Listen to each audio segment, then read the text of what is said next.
श्री गणेशाय नमः। श्री परमात्मने नमः। श्रीमद् भगवद गीता का 8वां अध्याय।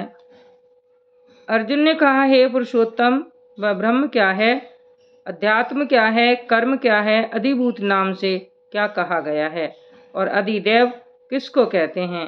हे मधुसूदन, यहाँ अधियज्ञ कौन है और वह इस शरीर में कैसे है तथा युक्त चित्त वाले पुरुषों द्वारा अंत समय में आप किस प्रकार जानने में आते हैं?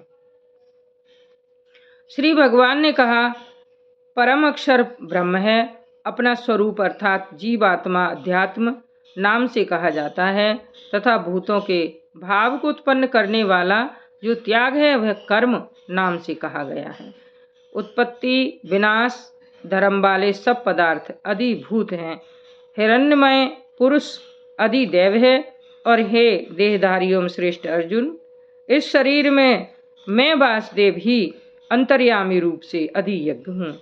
जो पुरुष अंतकाल में मुझको स्मरण करता हुआ शरीर को त्याग कर जाता है वह मेरे साक्षात स्वरूप को प्राप्त होता है, इसमें कुछ भी संशय नहीं है।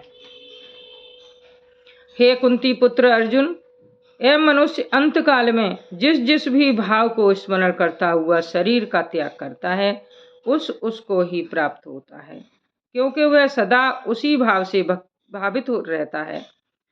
इसलिए हे अर्जुन, तू सब समय में निरंतर मेरा स्मरण कर और युद्ध भी कर।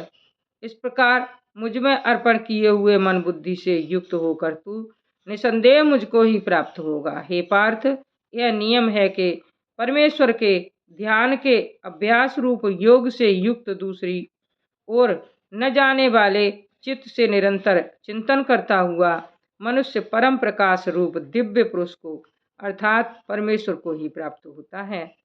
जो पुरुष सर्वज्ञ अनादि सबके नियंता सूक्ष्म से भी अति सूक्ष्म सबके धारण पोषण करने वाले अचिंत्य स्वरूप सूर्य के सदृश नित्य चेतन प्रकाश रूप और अविद्या से अति परे शुद्ध सच्चिदानंद घन परमेश्वर का स्मरण करता है, वह भक्ति युक्त पुरुष अंतकाल में भी योग बल से भ्रुकुटी के मध्य में प्राण को अच्छी प्रकार स्थापित करके फिर निश्चल मन से स्मरण करता हुआ उस दिव्य रूप परम पुरुष परमात्मा को ही प्राप्त होता है। वेद के जानने वाले विद्वान जिस सच्चिदानंद घन स्वरूप परम पद को अविनाशी कहते हैं, आसक्ति रहित यत्नशील सन्यासी महात्मा जन जिसमें प्रवेश करते हैं और जिस परम पद को चाहने वाले ब्रह्मचारी लोग ब्रह्मचर्य का आचरण करते हैं, उस परम पद को मैं तेरे लिए संक्षेप से कहूँगा।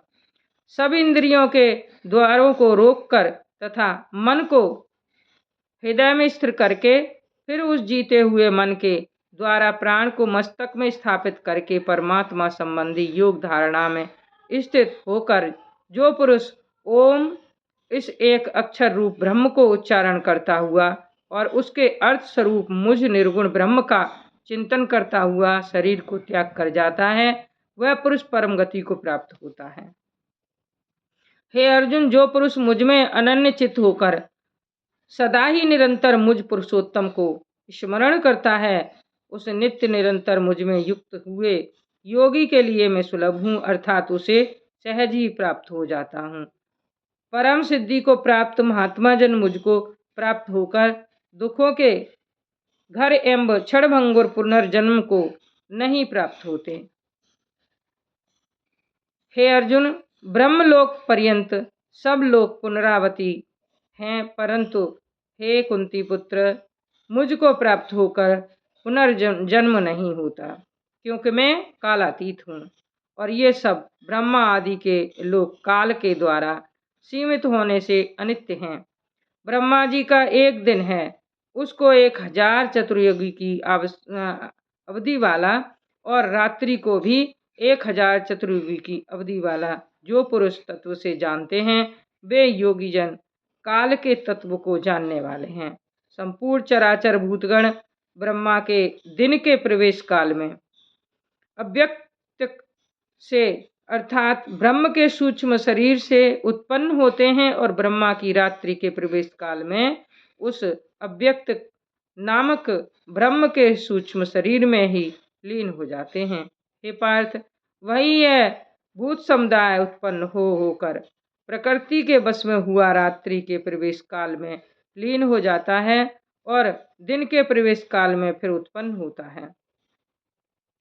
उस अव्यक्तक से भी अति परे दूसरा अर्थात विलक्षण जो सनातन अव्यक्तक भाव है, वह परम दिव्य पुरुष सब भूतों के नष्ट होने पर भी नष्ट नहीं होता।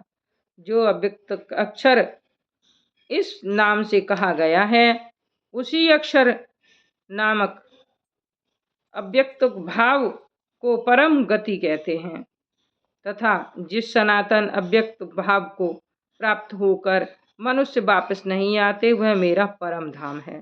हे पार्थ, जिस परमात्मा के अंतर्गत सर्वभूत हैं और जिस सच्चिदानंद घन परमात्मा से यह समस्त जगत परिपूर्ण है, वह सनातन अव्यक्त परम पुरुष तो अनन्य भक्ति से ही प्राप्त होने योग्य है। हे अर्जुन, जिस काल में शरीर त्याग कर गए हुए योगी जन तो वापस न लौटने वाली गति को और जिस काल में गए हुए वापस लौटने वाली गति को प्राप्त होते हैं, उस काल को अर्थात दोनों मार्गों को कहूँगा।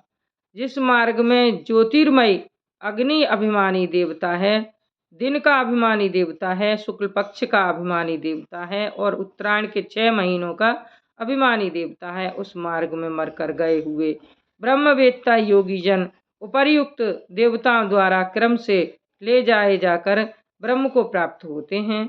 जिस मार्ग में धूमाभिमानी देवता है, रात्रि अभिमानी देवता है तथा कृष्ण पक्ष का अभिमानी देवता है और दक्षिणायन के 6 महीनों का अभिमानी देवता है, उस मार्ग में मरकर गया हुआ सकाम कर्म करने वाला योगी उपर्युक्त देवताओं द्वारा क्रम से ले गया हुआ चंद्रमा की ज्योति को प्राप्त होकर स्वर्ग में अपने शुभ कर्मों का फल भोगकर वापस आता है। क्योंकि जगत के ये 2 प्रकार के सुख और कृष्ण अर्थात देवयान और पितृयान मार्ग सनातन माने गए हैं। इनमें एक के द्वारा गया हुआ जिसके वापस नहीं लौटना पड़ता, उस परम गति को प्राप्त होता है और दूसरे के द्वारा गया हुआ फिर वापस आता है अर्थात जन्म मृत्यु को प्राप्त होता है। हे पार्थ, इस प्रकार इन दोनों मार्गों को तत्व से जानकर कोई भी योगी मोहित नहीं होता। इस कारण हे अर्जुन, तू सब काल में समबुद्धि रूप योग से युक्त हो अर्थात निरंतर मेरी प्राप्ति के लिए साधन करने वाला हो।